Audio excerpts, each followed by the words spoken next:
রাহমাতুল্লাহি ওয়া বারাকাতুহু। আলহামদুলিল্লাহি ওয়াহদা ওয়াসসালাতু ওয়াসসালামু আলা মান লা নাবিয়্যা বা'দা। আম্মা বা'দু ফাআউযু বিল্লাহি মিনাশ শাইতানির রাজীম। বিসমিল্লাহির রাহমানির রহিম। কুল ইন কুনতুম তুহিব্বুনাল্লাহ ফাত্তাবি'উনি ইউহিব্বুকুমুল্লাহ ওয়া ইয়াগফির লাকুম যুনুবাকুম ওয়াল্লাহু গফুরুর রহিম। وقال النبي صلى الله عليه وسلم من وقر صاحب بدعة فقد أعان على هدم الإسلام أو كما قال عليه الصلاة والسلام।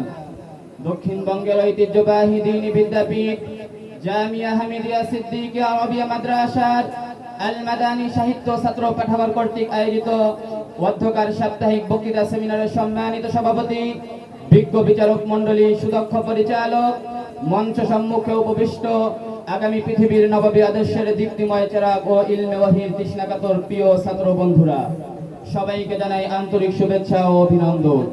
প্রিয় সুধী, আজ আমি আপনাদের সামনে যে বিষয়টি নিয়ে দাঁড়িয়েছি তা হলো ইসলামের দৃষ্টিতে 12ই রবিউল আউয়াল এবং ঈদ এ মিলাদুন নবী।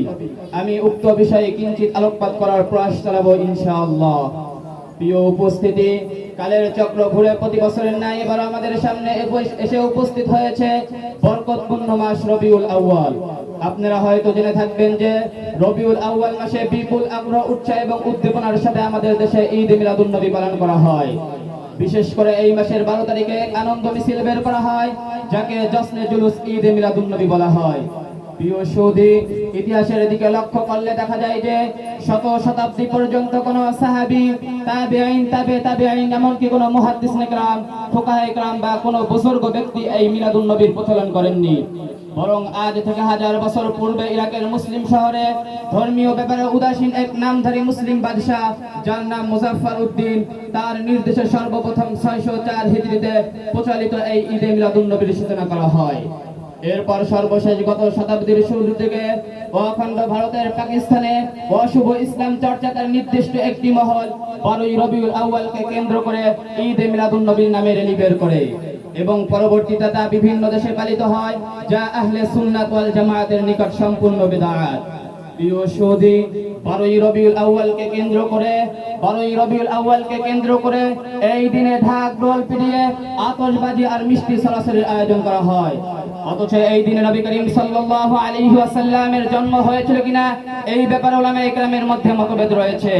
পক্ষান্তরে এই দিনে নবী করিম সাল্লাল্লাহু আলাইহি ওয়াসাল্লামের মৃত্যুর ব্যাপারে সামান্যতম মতভেদ নেই। কাজেই সুস্থ বিবেক সম্পন্ন কোন ঈমানদার নবী করিম সাল্লাল্লাহু আলাইহি ওয়াসাল্লামের মৃত্যুকে কেন্দ্র করে হাসি তামাশা, গান বাজনা, আনন্দ ফুর্তি করার মতো নিকৃষ্টতম উৎসব কখনোই পালন করতে পারে না। প্রিয় সুধী, ইসলামের দৃষ্টিতে 12ই রবিউল আউয়াল এক সুস্পষ্ট বিদআত।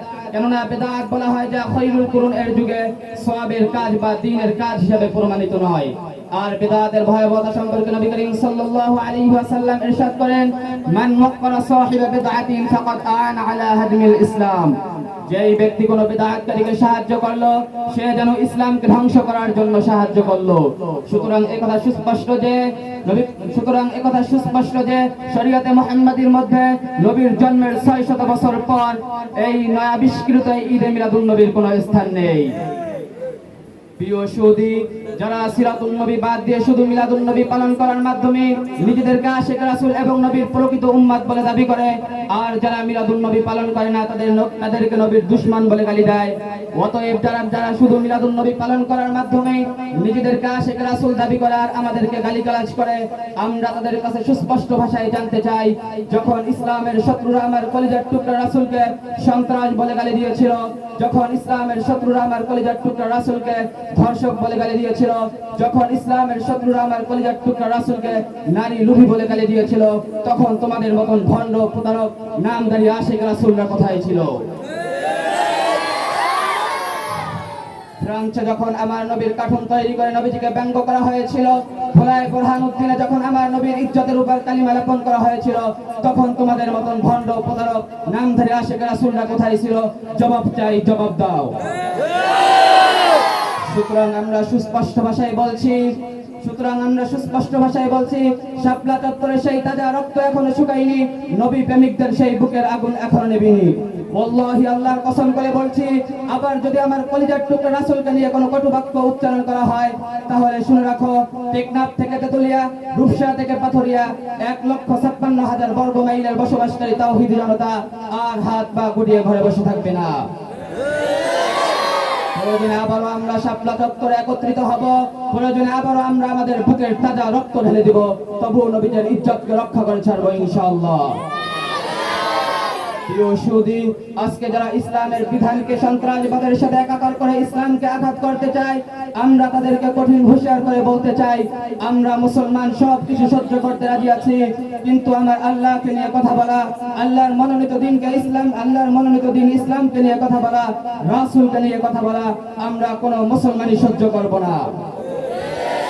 আল্লাহর জমিনে আল্লাহর দ্বীনকে বাস্তবায়ন করার জন্য যদি রক্ত দিতে হয় রক্ত দিব, যদি জিহাদ করতে হয় জিহাদ করব, যদি আল্লাহর রাসূলের ইজ্জত রক্ষা করার জন্য যদি যে শরীরের সবটুকু রক্ত বিলিয়ে দিতে হয় তাও দিতে আমরা সকলে প্রস্তুত আছি।